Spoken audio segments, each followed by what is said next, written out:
स्वामी श्री राम मनोहर दास जी महाराज। आपका जन्म ग्राम मुगलहा, जिला गोरखपुर, उत्तर प्रदेश में एक सरयू पारीण ब्राह्मण परिवार में हुआ था। एक बार आपके मन में श्री अयोध्या नाथ जी की जन्मभूमि श्री अयोध्यापुरी का दर्शन करने की तीव्र उत्कंठा उत्पन्न हुई। उस समय इस दिव्य बालक की अवस्था लगभग 15 वर्ष की थी। आपके गौर वर्ण के शरीर पर दिव्य तेज चमक रहा था। बाल ब्रह्मचारी वेश में अपनी कांख तर पोथी दबाकर अपने पैतृक गृह से आप निकल पड़े। इस बाल्यावस्था में ही अनुपम वैराग्य से भूषित आप श्री अयोध्या के सरयू तट पर आए और श्री सरयू जी के दर्शन मात्र से आपका अंतःकरण दिव्य भावों से परिपूर्ण हो गया। आपने निश्चय किया कि श्री भगवान के चरण कमलों के ध्यान, अर्चन तथा प्रणाम ही जीवनोन्नयन के परम साधन हैं। उनसे ही निःश्रेयस की प्राप्ति संभव है। शास्त्रीय ग्रंथाध्ययन तो सामान्य ज्ञान के साधन है। इधर स्वामी श्री राम शोभादास जी महाराज ने ध्यानावस्था में एक साधक का साक्षात्कार किया।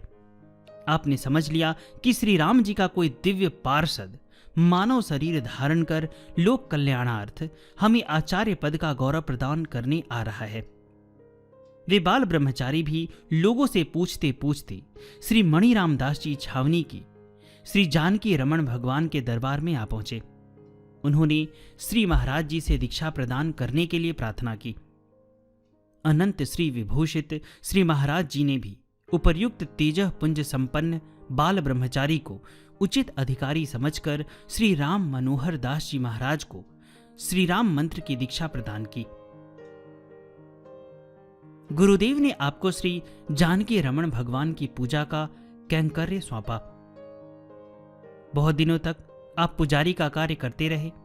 एकाएक आपके मन में तीर्थाटन करने की प्रबल इच्छा हुई और विरक्त वृत्ति से आप तीर्थाटन के लिए निकल पड़े। 15-20 वर्ष व्यतीत होने के बाद आप पुनः श्री अयोध्या जी लौटे। कुछ समय बाद आपके गुरुदेव ने अपने उत्तराधिकारी के रूप में आपका चयन किया। अब आप धीरे धीरे स्थान की सेवा संभालने लगे।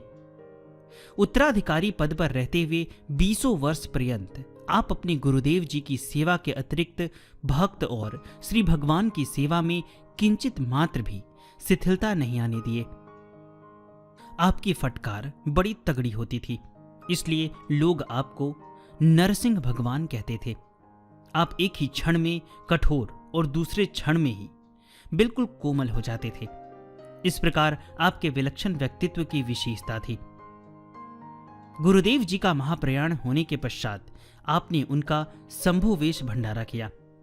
आपका पीठाधीश्वर पद प्रतिष्ठा समारोह सन 1957 में श्रावण शुक्ल सप्तमी के दिन सुसंपन्न हुआ।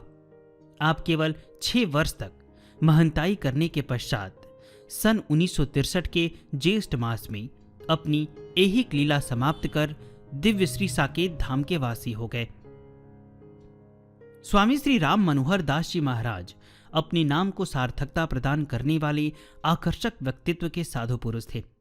वे स्पष्ट वक्ता, सच्चे साधक, पुनीत पर्यटक, किंतु प्रभु की आराधना साधना में हृदय से रमे हुए सात्विक विचार के संत थे। चाटुकारिता उन्हें कतई पसंद नहीं थी, इसलिए इस दुष्प्रवृत्ति को हतोत्साहित करने के निमित्त ही वे यदा कदा कुछ लोगों को डांट देते थे, किंतु स्वभाव से वे अत्यंत कोमल एवं विनम्र थे। स्वामी राम मनोहर दास जी महाराज ठीक वैसे ही थे। बाहर से रुक्ष किंतु भीतर से भरपूर, मसृण और मुलायम।